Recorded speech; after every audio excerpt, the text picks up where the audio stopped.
The role of an infielder in Major League Baseball is being redefined every year.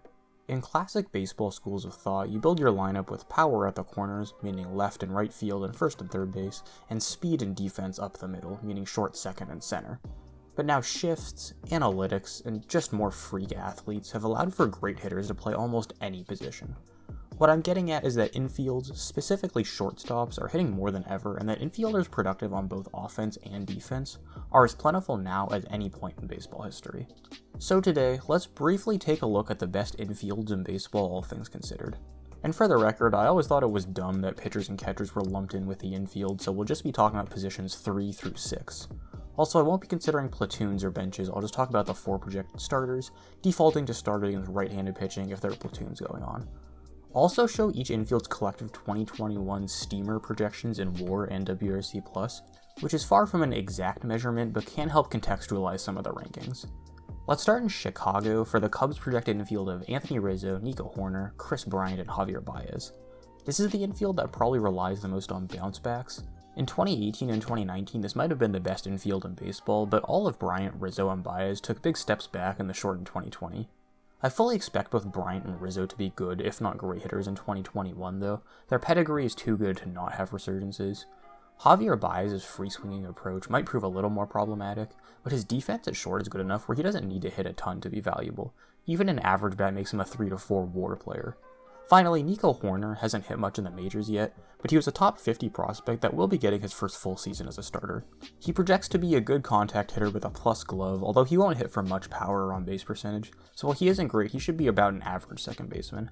Again, this infield could crash and burn if his stars continue to decline, but their potential is just so tantalizing I have to mention them. Let's stick with rivals and place the Cardinals in 9th, who added Nolan Arenado in the offseason to supplement their ugly offense. Arenado is coming off a down 2020, and while I think he'll still be a great player overall, his offense is projected to be more good than great. Of course, he'll still be a Gold Glover, making him one of the best overall third basemen in the league, but I predict closer to a 125 WRC+. Good, great even, but not quite star numbers. Similarly, Paul Goldschmidt's days as a star are probably over since going into his age 33 season. He should hit about as well as Arenado, but with worse defense at a less premium position. Paul DeJong had a down year at the plate in 2020, but should be around average, and his defense will be sneaky good, making him around a 3 WAR player. Finally, Tommy Edman takes the spot of Colton Wong at second, and Edman is a similar contact-oriented bat to Wong, but probably slightly worse overall in both offense and defense. Mostly due to DeJong and Arenado's defense, this infield has a higher floor than the Cubs, but a lower ceiling, especially since Edman is yet to really prove himself. I'm gonna go with Atlanta in 8th, which sounds kinda low, but I think it's justified. The right side of the infield of Freddie Freeman and Ozzie Albies is probably the single best combo in baseball. Freeman is easily the league's best first baseman, fresh off an MVP season, and Albies is a top 3 or 4 second baseman, still with a lot of room to improve. But the right side is a lot less inspiring, projected to be Dansby Swanson and Austin Riley. Swanson had a semi-breakout 2020, but he was also a bad hitter in the 3 full seasons before that, so I'm not super sure I believe in him at the plate. His defense is good, but not good enough to be super notable. Austin Riley is also a big wild card, who has prospect pedigree and shown flashes of being a great power hitter, but has also so far in his career been an 87 WRC+ hitter with below average defense. If either Swanson or Riley have breakout seasons, that catapults this infield into the top 3, but I'm not a huge believer in either of them going into 2021. Coming in 7th will be the White Sox, who are headlined by reigning AL MVP Jose Abreu. Funnily enough though, Abreu is actually projected to have the lowest WAR of any member of Chicago's infield. Abreu is a below-average defender, and his MVP season came in a small sample and after the 2 worst years of his career, and although his StatCast numbers were solid, a low-walk, high-whiff hitter is exactly the kind of player that's a candidate for regression. He'll still be good at the plate, but closer to his 2019 than his 2020. Nick Madrigal will get his first full season at second, and his ability to make contact has been hyped in the minors for years. He's projected to hit 300, but without much power or plate discipline he'll need to be a good hitter to go with his solid glove at second. He definitely has the tools to be above average in the majors right now though. Tim Anderson is at short, and while I'm always a little skeptical of guys that don't walk much and strike out a lot, Anderson has shown the ability to hit for a good average despite that, and his defense has gone from terrible to at least serviceable. While he won't be an elite shortstop, he should still be solid.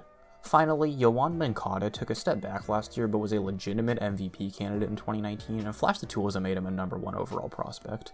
I'd bet on a bounce back from him. While similar to Abreu and Anderson, he strikes out a lot and doesn't walk a ton. His bat is just too talented not to succeed, and he has a good glove at third as well. Projections are the lowest on this infield out of all the ones I've talked about, because they don't like players that have bad strikeout and walk rates, but I think they're all liable to outperform those projections. At 6th, I went with the Yankees, who have an interesting mix that's found a lot of success in the past 2 years, but is likely due for some regression. Luke Voit led the league in homers last season and has raked since coming to New York, but projections are not very high on him offensively. I think he'll still be a good hitter, but closer to his 2019 form with around a 125 WRC+ in his monster 2020, and he's a pretty bad defender at first too, so he needs to be truly great with the stick to find value. In a similar boat is Gio Urshela, who came out of nowhere to be a 130 WRC+ hitter in 2019 and 2020. Projections absolutely hate him, and I think he'll regress to a below average hitter, and while I definitely wouldn't go that far, I wouldn't bet on him being as good as he's been. While he made huge strides in walk rate in 2020, it's just a 43-game sample size. He hits the ball hard and doesn't strike out much. And you know what, the more I talk, the more I like Gio Urshela. He plays above average defense too, so while I don't think he'll reach his 2020 heights again, he should be a solidly above average player. Gleyber Torres at short was pretty disappointing last season, and while he should bounce back at the plate somewhat, unfortunately he's still a pretty terrible defender at short. He still has great prospect pedigree, but he's never hit the ball particularly hard, so I'm not sure I expect great things for 2021. Finally, DJ LeMahieu was brought back on a free agent deal, and he's been the best second baseman in the league the last 2 years. I think his true talent level is a little bit below his 2019 form, but he should still be between a 120 to 130 WRC+ hitter, which is great. Unfortunately, he's also going into his age 33 season, so his defense will continue to decline after being slightly below average last year. I've sounded pretty negative so far, but I am high on the Yankees infield overall. I just don't think they're likely to repeat their past performances, and teams ahead of them are a little more complete. Number 5 will be the upstart Blue Jays, who bring their 3 highly touted Sons of All-Star prospects to go with free agent addition Marcus Semien. This group has proven less than a team like the Yankees so far, but has more young talent and upside. Vlad Jr. has slimmed down, and I'm all aboard the best shape of his life train. Just 2 years ago, he was a can't-miss mega prospect, so I fully expect this to be the year he blossoms into an all-star. Marcus Semien is at second, and while his hitting will never be at the level of 2019 again, he got pretty unlucky last year with the worst BABIP of his career, so he should be above average in 2021. Moving him to second also likely makes him one of the best defenders in the league at the position, so that'll help his value. Bo Bichette is at short, and he'll be a great hitter even though he almost never walks. He hits the ball consistently hard with a career 134 WRC+, he's a former top 10 prospect, and could play average defense at short, making him a potential star. Finally, at third base is friend of the channel Cavan Biggio, who has a prodigious walk rate and surprising pop in his bat. Pair this with his positional flexibility and you have a hidden all-star who you can watch my video about if you want to check out more. This is the least experienced infield we'll cover today, but I think it has a ton of potential upside. Number 4 is the Padres, who are headlined by young MVP candidate Fernando Tatis Jr. Tatis is already projected to be a top 5 player in baseball and signed a $340 million extension after less than a season of at-bats, just because his tool and what he's shown so far are just that good. He actually improved in 2020 with his defense taking huge strides, so if his form holds, he's probably the frontrunner for NL MVP, having the single highest 2021 WAR projection of anyone I'll talk about today. His tandem with Manny Machado on the left side of the infield is probably the best in baseball. Machado is a great hitter whose poor 2019 was likely a fluke, and his defense, while no longer all-time great, is still above average. He'll be a top 5 third baseman at a stacked position. Second base is manned by Jake Cronenworth, who kind of came out of nowhere last year to hit like an MVP for a month, before cooling off a little bit down the stretch. His bat is extremely well-rounded, and he has an above-average glove, so he has basically no weakness as a player. He won't blow you away in any facet either, but he projects to be a consistent 3-WAR bat for the foreseeable future. Not insane, but still valuable. Finally, we have Eric Hosmer at first, kind of the anchor of the group, who has the lowest 2021 projections of anyone I've talked about today. His first 2 years as a Padre were abysmal with negative WAR, but he had a solid 2020. He hit the ball in the air the most out of any year so far, but his 2 bad years will drag those projections down, and I think over a full season he'll be closer to 2019 than 2020. Replacing Hosmer with someone else may raise this group to number 1, but that doesn't stop the Padres from having an excellent infield overall. You know I had to stir up some controversy, so I put the Dodgers infield slightly ahead of the Padres at number 3. Justin Turner at third base may be 36 years old, but he hit for a WRC plus over 140 for the 5th time in the last 7 years in 2020, showing no signs of slowing down. His defense is declining, but I think he has one more year of all-star level production in him. Corey Seager is at short, and actually has the second highest WAR projection among shortstops just behind Tatis. He raked last year with excellent StatCast numbers, and when he's been fully healthy in 2016, 17, and 20, he's been a top 10 player in baseball. Max Muncy at first regressed a lot in 2020, but his walk rate is so good and his bat has so much pop, he should be a well above average hitter in 2021. From 2018 to 2019, he was one of only 15 hitters in the league to eclipse 10 total WAR, and actually had a better WRC plus than Juan Soto and Freddie Freeman in that time frame. So his offensive peak, which he's only 1 year removed from, is absolutely excellent. Finally, the biggest wild card is mega prospect Gavin Lux, who's expected to get a chance at a starting job at second base. While he hasn't been successful yet and projects to be about average this year, if he can hit his all-star level peak as early as 2021, he could make the infield the best in the league. Remember, in 2019, Lux was the best hitter in the high minors, so he's shown he can hit at a high level. Coming in at number 2, I have the universally beloved Houston Astros. Oh, stop, guys, come on, I'm sorry, it's just, these guys are pretty good at baseball. Yuli Gurriel at first probably won't be great. He had negative WAR last season, and players going into their age 37 seasons are not exactly known for bounce backs. Jose Altuve was also quite bad in 2020, but in the 6 seasons before that, he was an excellent hitter, even if there may have been some assistance involved. Altuve is probably past his peak, but he's too talented not to be a good hitter, even if his defense is still declining. Carlos Correa also has tantalizing potential that's only been reached in a couple seasons so far. However, he's going into his contract year, and most of his down years have been the result of injury in some way. Correa, when healthy, has been a solid B+ shortstop, who hits for a lot of power and plays decent defense, even if he's a tier below guys like Lindor and Tatis. Finally, Alex Bregman is at third base, who had a relative down year in 2020, but was still a 123 WRC+ hitter with above average defense.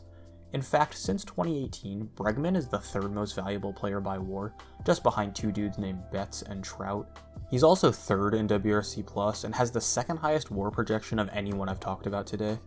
You can argue these projections are based off fraudulent numbers, but even if that's true, Bregman is still a hitter with the talent to be a perennial MVP candidate. Most of these guys had poor 2020s, but as you've probably noticed, projection systems don't put a ton of value on the shortened season stats, so for guys like these that have proven they're great in full-length seasons, I'll err on the side of success. They're also projected to have the best WAR and WRC+ of any infield in baseball this year, so while I don't like them, hell, I don't even respect them, they're definitely good players.